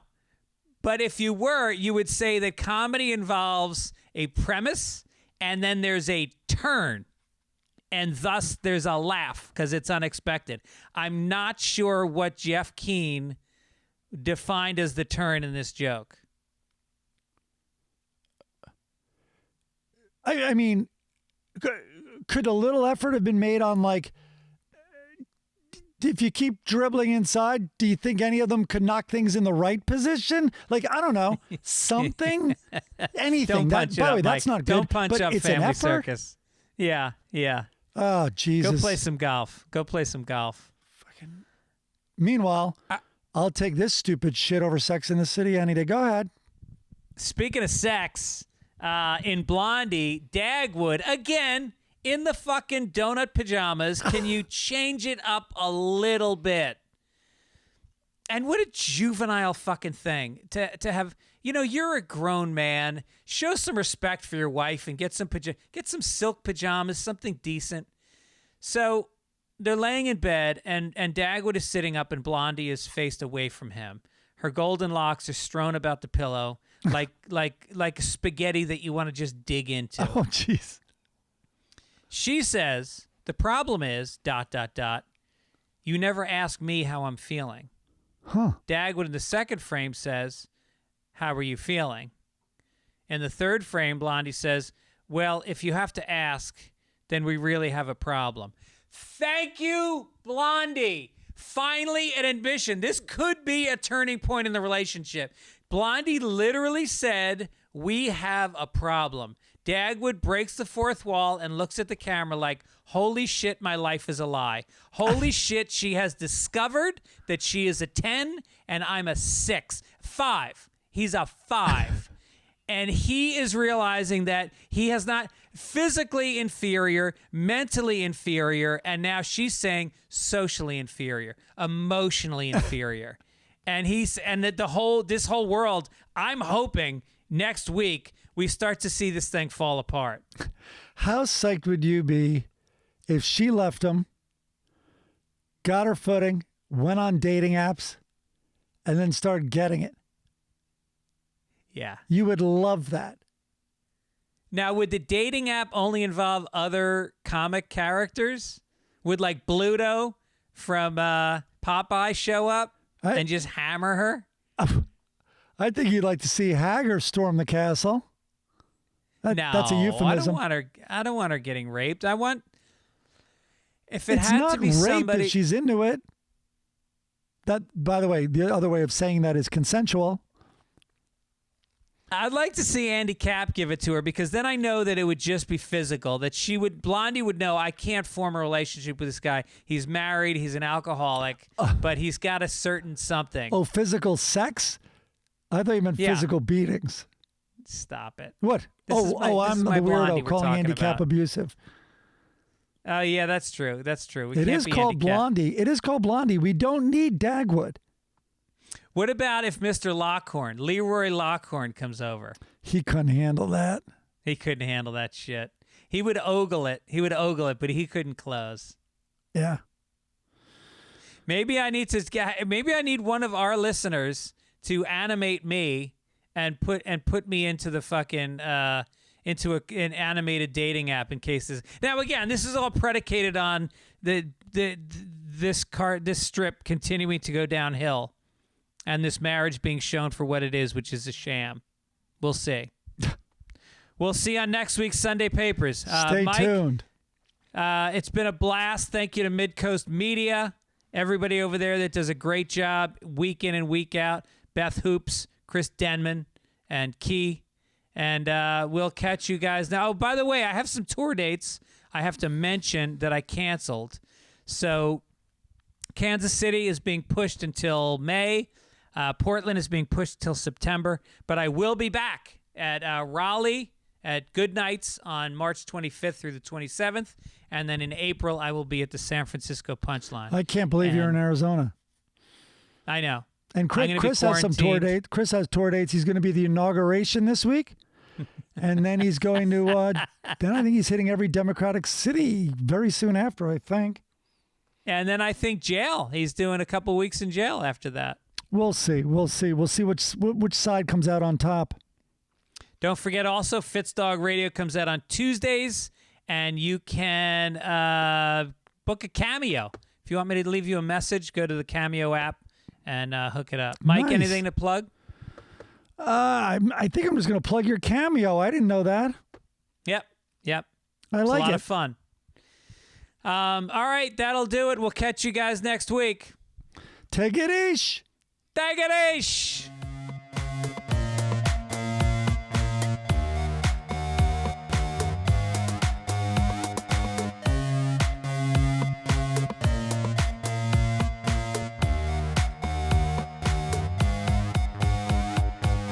Read all about it, Greg will scream this loud.